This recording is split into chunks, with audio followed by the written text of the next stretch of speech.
The dinner was a lie. I knew it, even if I didn't know why.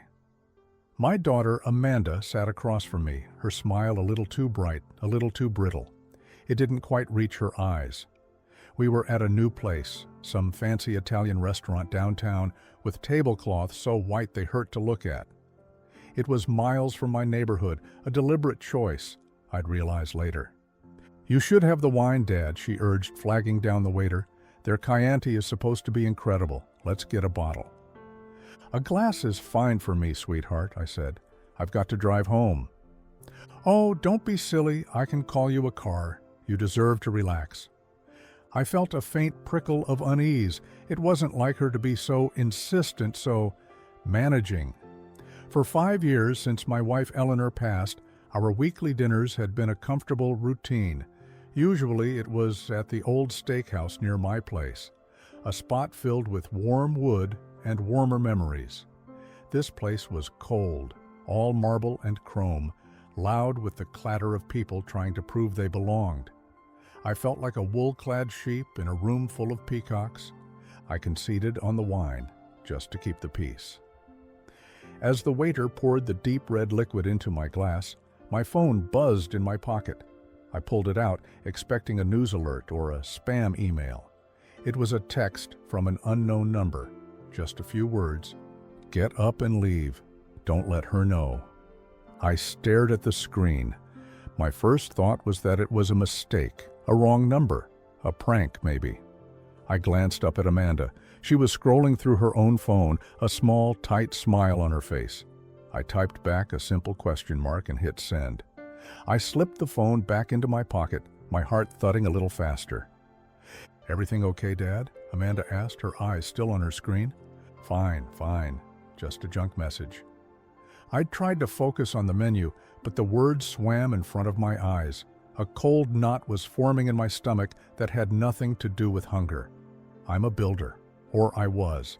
I spent 40 years of my life building things from the ground up. Houses, office blocks, community centers. You learn to trust your gut.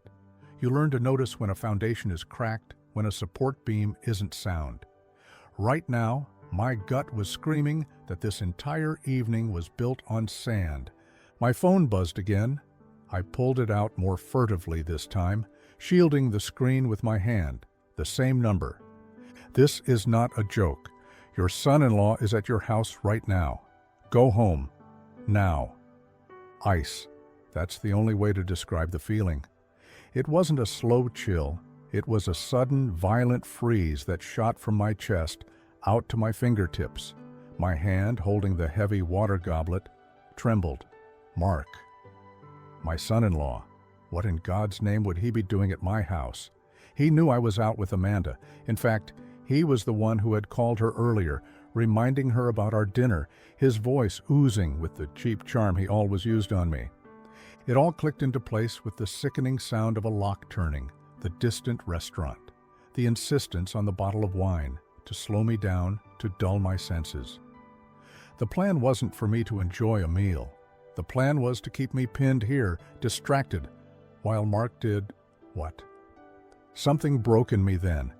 It was the part that had held onto a fragile, hopeful image of my family since Eleanor was gone. The part that believed my daughter, my only child, loved me without agenda. The fracture was clean and irreparable. I stood up abruptly, the legs of my chair scraping harshly against the floor. Amanda looked up, startled. "Dad, what is it?" "My stomach," I said, clutching my abdomen for effect. The lie came easily, fueled by a surge of adrenaline. "That appetizer, it's not sitting right. I have to go." "What? Dad, no, just sit down. Have some water." Panic flashed in her eyes, but it wasn't concern for my health. It was the panic of a project manager whose timeline was suddenly collapsing. "I can't. I need to get home. Now," I said, my voice firmer than I intended. I threw a $100 bill on the table. It was more than enough. "I'll call you tomorrow." "Dad, wait. Let me get you a car," she called after me, her voice rising in desperation. But I was already moving, weaving through the tables, ignoring the curious stares. I didn't look back. I couldn't. If I saw her face, I might have seen the daughter I loved, and that would have broken me further. Right now, I needed the anger. It was a shield. The valet took an eternity to bring my truck around. Every second felt like a minute. The cool night air did nothing to calm the fire in my veins. Who sent the text? How did they know? The questions hammered at me, but one single, ugly certainty rose above the noise. I had been betrayed. The drive home was a blur of red lights and street lamps. My mind raced through possibilities, each one darker than the last. Was Mark just picking something up? Number not without asking, not while I was deliberately lured away. I imagined him in my office, the room where I kept everything, financial records, the deed to the house, Eleanor's jewelry tucked away in the old safe behind a false panel I'd built myself. I didn't pull into my driveway. I parked 2 houses down under the deep shadow of an old oak tree, and there it was. Mark's sleek, overpriced sedan, a car I'd helped him buy, parked shamelessly right where my truck should have been. The lights were on in the house. My house, the one I built with my own 2 hands on weekends and evenings 45 years ago. I cut the engine. The silence was absolute. I watched. Through the living room window, I saw a shadow move. Then the light in my office flicked on. I could see his silhouette against the blinds. He was at my desk. He was going through my things. The ice in my chest hardened into something else. It turned into granite. The shock evaporated, and what was left was a cold, quiet, terrifying clarity. The hurt was still there, a deep, resonant ache, but it was being rapidly encased in something stronger, resolve. I thought of Eleanor. I could almost hear her voice, a gentle, worried whisper from years ago, after we'd first met Mark. He looks at what you have, Roy, not who you are. Be careful. I had dismissed her concerns. I'd told her she was being too critical. I wanted Amanda to be happy, and Mark made her happy, or so I thought. I had chosen to be blind. You were right, Elle, I whispered into the darkness of my truck. You were right about everything.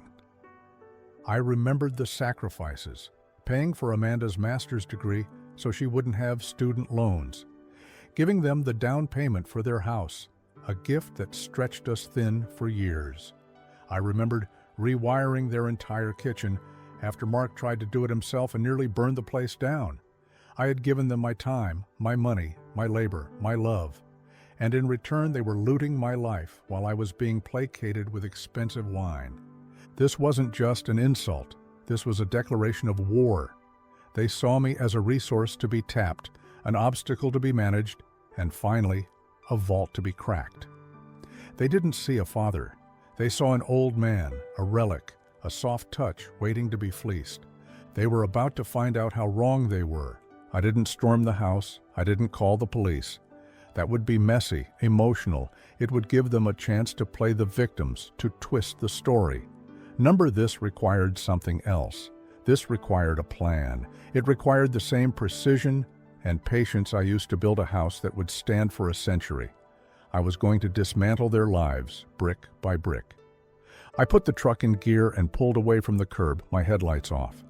I drove to a nondescript motel on the other side of town, a place where no one knew my name. I paid in cash.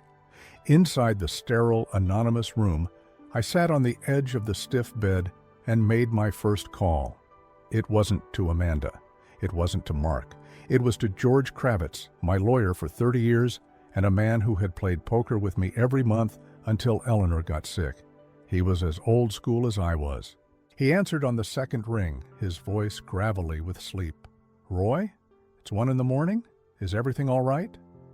No, George, I said, my voice steady and cold. Nothing is all right, but it's going to be. I need to see you first thing in the morning. We have work to do. The next morning, I waited for Amanda's call. It came at 9 o'clock, right on schedule. I let it ring 3 times before answering, composing myself, summoning the character I would need to play for the foreseeable future. The befuddled, slightly frail old man. Dad? Oh, thank God, I was so worried. Are you okay? Her voice was a symphony of feigned concern. I'm all right, sweetheart, I said, putting a weak, wheezing quality into my own voice. Just a bad night. Must have been something I ate. I'm so sorry for running out like that." "Don't be silly. I was just scared for you. Where are you? Are you at home?" The question was a little too sharp, a little too eager. No, I didn't want to be alone," I lied smoothly. "I called up my old friend Bill from the union. I'm staying with him for a couple of days. He's going to look after me." Bill had been dead for 3 years, a fact I was counting on her not remembering. A wave of relief washed through her voice. Oh, that's a good idea. You rest up, Dad. Let Bill take care of you. Don't worry about a thing. Mark and I can handle anything that comes up." "You're a good daughter, Amanda," I said, and the words tasted like ash in my mouth. "I'll call you in a few days." I hung up the phone and took a deep, steadying breath. The first lie was in place. The curtain was up. Now the play could begin. George's office was in an old brick building downtown, the kind with a real wood door that chimed when you opened it. He was waiting for me, a grim expression on his face. He'd aged, same as me, but his eyes were still as sharp as they'd been 30 years ago. "Roy," he said, shaking my hand firmly, "you look like you've seen a ghost." "Worse," I said, sitting in the worn leather chair opposite his desk. "I've seen the truth." I laid it all out for him. The dinner, the text messages, Mark in my house, my suspicions. I left nothing out. He listened patiently, his fingers steepled under his chin, his expression growing darker with every word. When I finished, he was silent for a long moment. "The vultures," he said, his voice a low growl. "They're circling." He leaned forward. "First things first, let's see what we're protecting." For the next 2 hours, we went through everything. The house was in my name, free and clear. My pension and investments were solely mine. But then we got to the joint savings account I'd set up with Amanda for emergencies. I'd put $50,000 in it a few years back. The balance was now $7,243, a slow, steady drain over the last 8 months. Small withdrawals, 1,000 here, 1,500 there, meant to fly under the radar. George slid the bank statement across the desk. An emergency a week, apparently. Seeing the numbers in black and white solidified my resolve. This wasn't a one-time act of desperation. This was a campaign. "What about the power of attorney?" I asked. I had signed the papers a year ago when I'd had a minor health scare. Amanda had insisted it was just a precaution. "We revoke it immediately," George said, already pulling a form from a drawer. "We'll file it this afternoon. Then we set up a new trust, with me as the executor. We move every liquid asset you have into accounts under that trust's name. By the end of the day, that joint account will be empty, and your daughter will have control over exactly nothing." A weight I didn't even know I was carrying lifted from my shoulders. This was action. This was control. "What about the house?" "Your name only. They can't touch it. But Roy, what's your end game here? Do you want to confront them? Cut them off?" I thought about it. A simple confrontation felt insufficient. It would be my word against theirs. They would lie, cry, manipulate. I needed more than a victory. I needed justice. I needed them to understand the gravity of what they had done. "I need to know why, George," I said. "I need to know what's driving this. Is it just greed, or is there something else?" George nodded slowly. "You think he's in trouble." "A man with a good job doesn't sneak into his father-in-law's house to rifle through his desk," I said.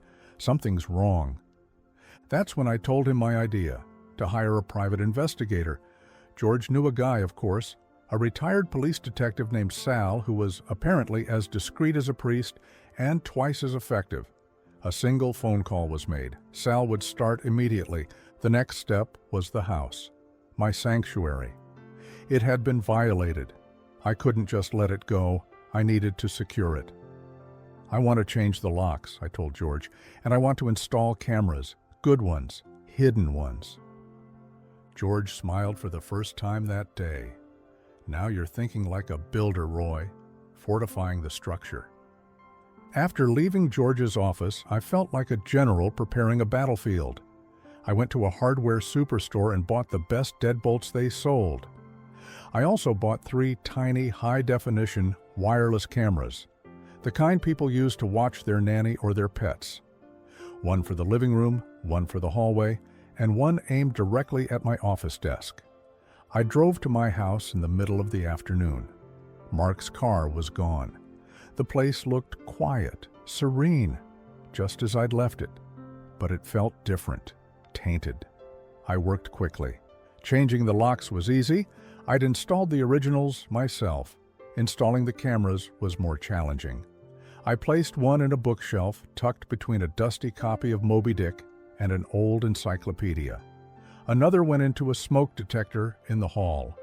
The last one, the most important one, I fitted into a small crack in the plaster above my office door, giving it a perfect, unobstructed view of my desk and the safe behind the wall panel. I linked them to a dedicated tablet that I would keep with me at all times. As I was finishing, my phone buzzed. It was Sal, the private investigator. It had only been a few hours. "Mr. Hayes," he said, his voice all business, "got some preliminary information for you on your son-in-law, Mark." "That was fast," I said. "The desperate ones always leave a wide trail," Sal replied. "Your boy lost his job 6 months ago, high-level sales position at a tech firm. They let him go for performance issues. He hasn't worked a day since." But that's not the headline. The headline is, he's got a heavy gambling habit, online poker mostly. He's down deep. I'm talking 6 figures deep. He's been shuffling money between credit cards, but he's at the end of his rope. There it was, the motive, not just greed but desperation, a cornered animal.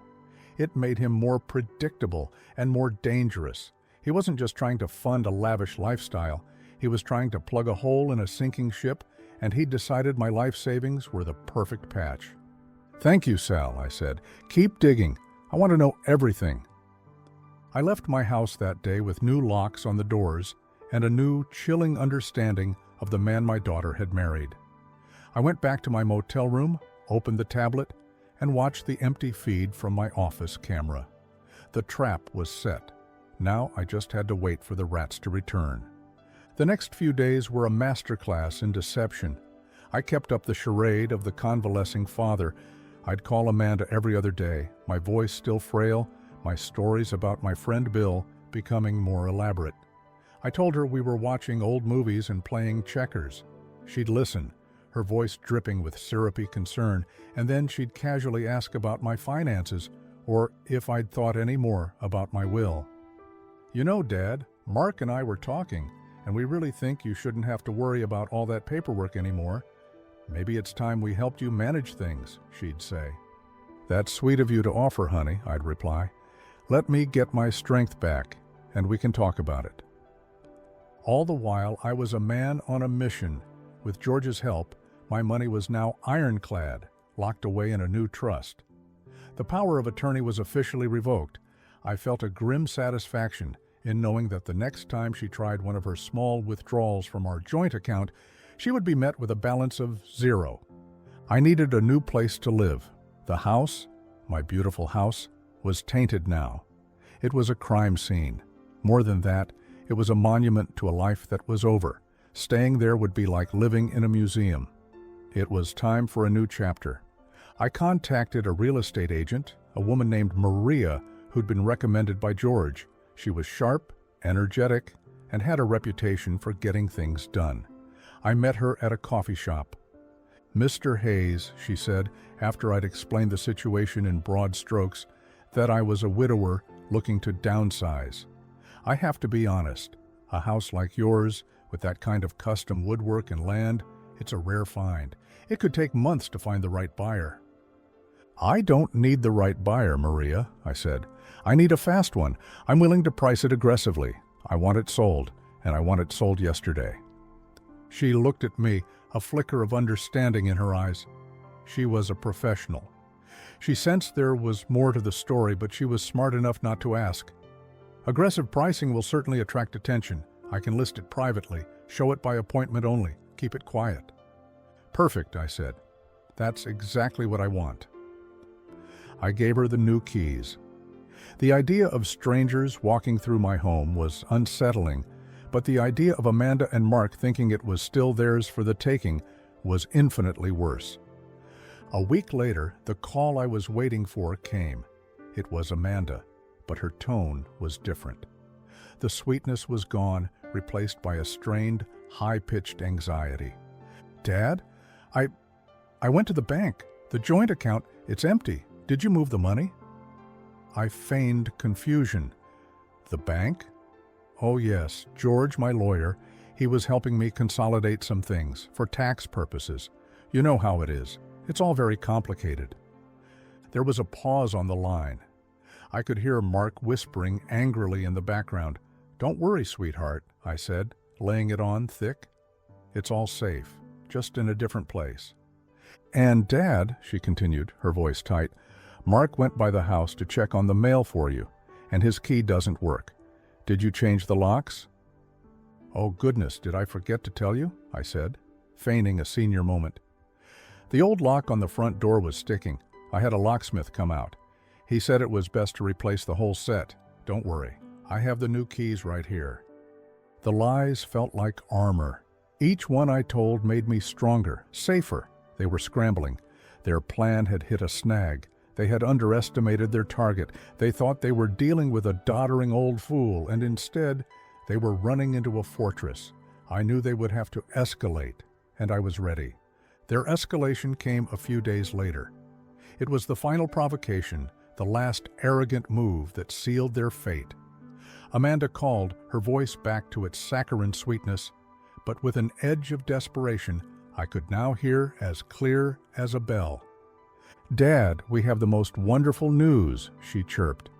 "Mark and I have been doing a lot of research because we're so worried about you being on your own, and we've found the most incredible place for you." I knew what was coming. "It's a luxury-assisted living community," she went on, the words tumbling out in a rush. "It's called The Willows. It has a golf course and a pool and gourmet meals. You wouldn't have to worry about a thing ever again. We could sell the house, invest the money, and it would cover everything." There it was, the end game. Not just to steal from me, but to erase me, to pack me away in a gilded cage while they lived off the spoils of my life's work. "It sounds lovely, dear," I said, keeping my voice placid. "It is, and we want to talk all about it. We've set up a family meeting this Sunday at the house. We'll bring dinner, and we can go over all the brochures. We can even help you sign the preliminary paperwork. It's time you let us take care of you, Dad." The audacity of it was breathtaking. To summon me to my own home to discuss my own eviction. They were that confident, that arrogant. They thought one final concerted push would make the old man crumble. "Sunday sounds fine, Amanda," I said. "I'll be there." "Wonderful," she trilled. "We'll see you at 6. As I hung up, a cold, grim smile touched my lips. The meeting was set. The final act was about to begin. They were walking into the lion's den, assuming the lion was toothless. That Sunday, I went to my house at 4 o'clock, 2 hours before they were due to arrive. The place was clean, quiet. Maria had been showing it, and it looked pristine. For a moment, a wave of melancholy washed over me. Every corner of this house held a memory of Eleanor, her laugh in the kitchen, the way she'd curl up in the armchair by the fire. This house was our story, written in wood and stone, and I was about to close the book. But the sadness was quickly replaced by purpose. I was not just ending a chapter, I was defending it. I was protecting Eleanor's memory from their greed. I went to my office and retrieved a large manila envelope. I walked to the dining room, the table polished to a high sheen, reflecting the afternoon light. I placed the envelope squarely in the middle of the table. Then I took out the tablet, the one connected to the hidden cameras, and propped it up on the sideboard, just out of their immediate line of sight. On the screen was a live feed of the front door. I sat down at the head of the table, in the chair that had always been mine, and I waited. At 6 o'clock sharp, Mark's sedan pulled into the driveway. The tablet silently recorded their arrival. They got out, Amanda carrying a large bag of takeout food, Mark holding a leather briefcase. They walked to the front door, their faces beaming with triumphant smiles. They looked like conquering heroes returning from a successful campaign. I watched them on the screen as they used the key Amanda must have had copied, only to find it useless in the new lock. Their smiles faltered, confusion turned to irritation. Amanda knocked, a sharp, impatient rap. I took a deep breath and walked to the door. I opened it wide. "Amanda, Mark," I said, my voice perfectly neutral. "You're right on time." The surprise on their faces was a picture. They had expected to let themselves in, to find the house empty and waiting for them.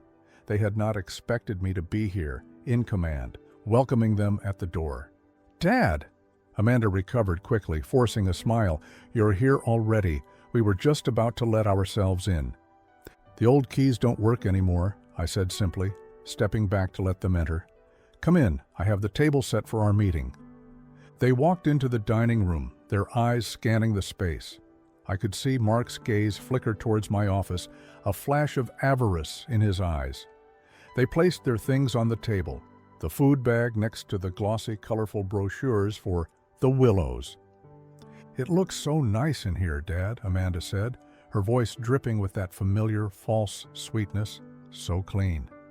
"The real estate agent has been showing it," I said calmly. That stopped them. Amanda froze, a container of food in her hand. The real estate agent? What are you talking about?" Mark shot me a sharp, suspicious look. "What's this about an agent, Roy?" "Please, sit down," I said, gesturing to the chairs. I remained standing at the head of the table. "Before we discuss my future, I think we need to discuss yours." I slid the large manila envelope across the polished surface of the table. It stopped directly in front of Mark. He stared at it as if it were a snake. "What is this?" he asked, his voice losing its confident swagger. "Open it," I said. "It's all for you." With trembling hands, Amanda reached out and unfastened the clasp. She pulled out the stack of papers. I watched their faces as they looked at the first page. It was a copy of Mark's termination letter from his job. Mark's face went white. Amanda's jaw dropped. She looked from the paper to her husband, her eyes wide with confusion and horror. "Fired? What is this, Mark? You told me you were working from home." He snatched the paper from her, his bravado crumbling. This is a mistake. It's a misunderstanding." "Is it?" I said, my voice cold as steel. "Then perhaps the next document will clear things up." She pulled out the next set of papers, bank statements from offshore gambling sites, highlighting his name and his staggering losses. A detailed report from Sal, the private investigator, outlining a debt that ran well into 6 figures. Amanda started to hyperventilate, her breath coming in short, sharp gasps. "Gambling? Mark, what have you done?" "It's not what it looks like," he snarled, but his eyes were darting around the room like a trapped animal. "That old man is trying to trick you." "Am I?" I continued calmly. "Keep going, Amanda. There's more." The next paper was the statement from our joint account, showing the long list of withdrawals and the final 0 balance. Then came the legal notice of the revocation of her power of attorney. Each page was another nail in their coffin. Amanda was openly sobbing now, a mess of mascara and disbelief. But the final page was the masterpiece. It was the one I had been waiting for. She pulled it from the bottom of the stack. It was the fully executed, legally binding sales agreement for the house. My house. "Sold?" she whispered, the word barely audible. You sold the house?" Mark lunged across the table, his face a mask of purple rage. "You can't do that. This house is our family's. It's Amanda's inheritance." "This house," I said, my voice rising for the first time, echoing in the quiet room, "was my family's, mine and Eleanor's. We built it with our hands, with our sweat, and with our love. It was never meant to be a piggy bank to pay for deceit and failure.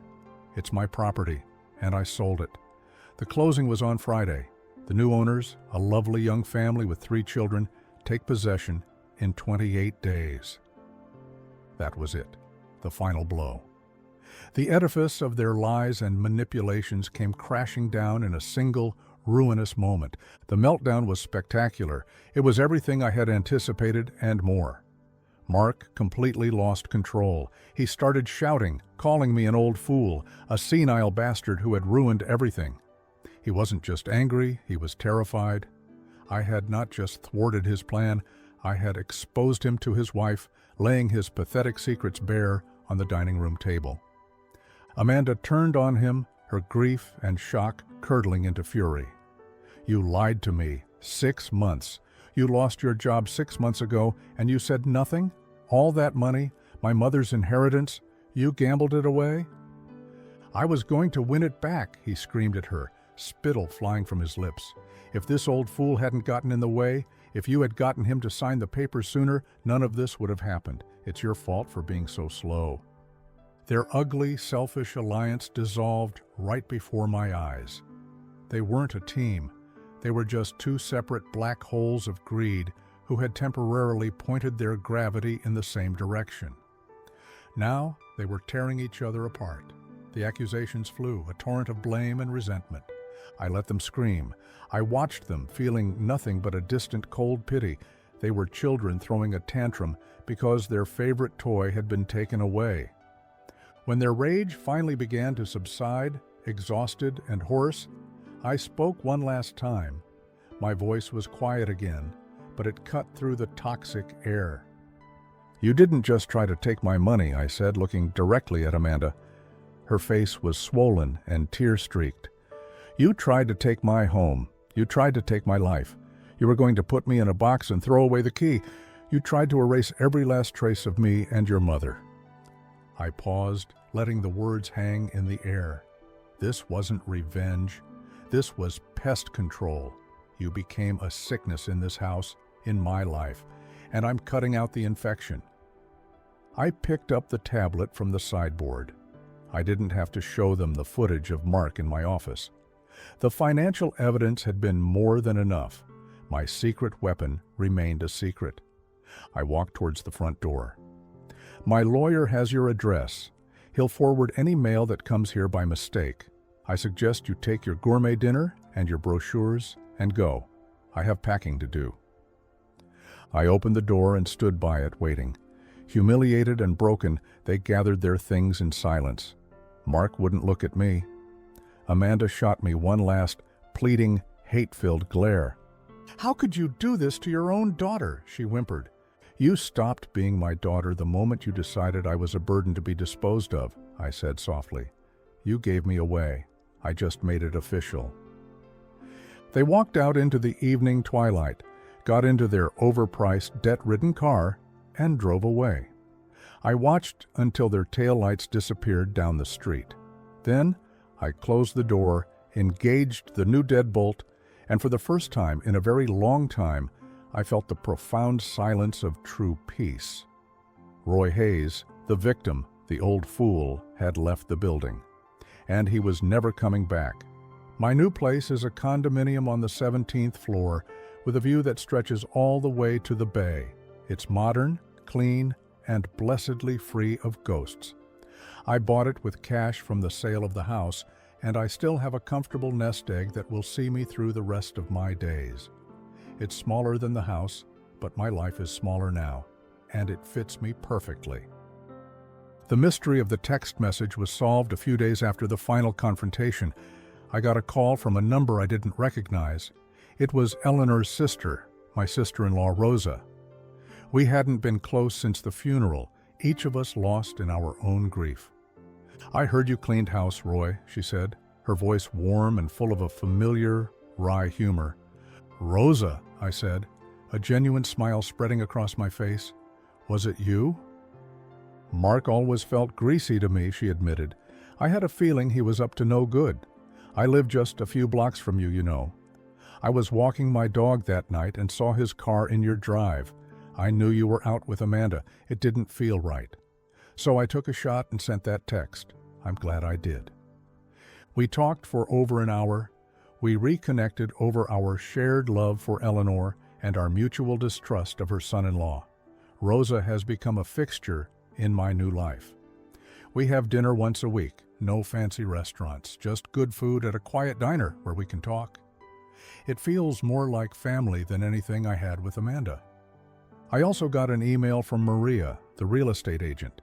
She invited me for coffee, saying she admired how I'd handled a difficult situation with such strength. We're having lunch next week. I'm finding that my world isn't shrinking, it's changing. New people are entering it, people who see me for who I am, not for what I have. Sometimes, late at night, I sit on my balcony with a glass of good whiskey and look out at the city lights. I don't feel anger anymore, or even sadness. I feel a sense of profound liberation. I did what I had to do. I protected the legacy that Eleanor and I built together. I stood up for myself. I learned a hard lesson about trust, but I also learned a powerful one about my own resilience. I don't know what happened to Amanda and Mark.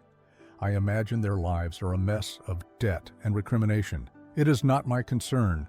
I gave them every chance, every advantage, and they threw it all away in a grasp for more. They chose their path.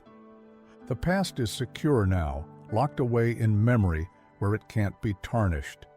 And the future, for the first time since Eleanor left me, looks bright and expansive. It's a future of my own design, built on a new, solid foundation. And this time, I was building it just for me.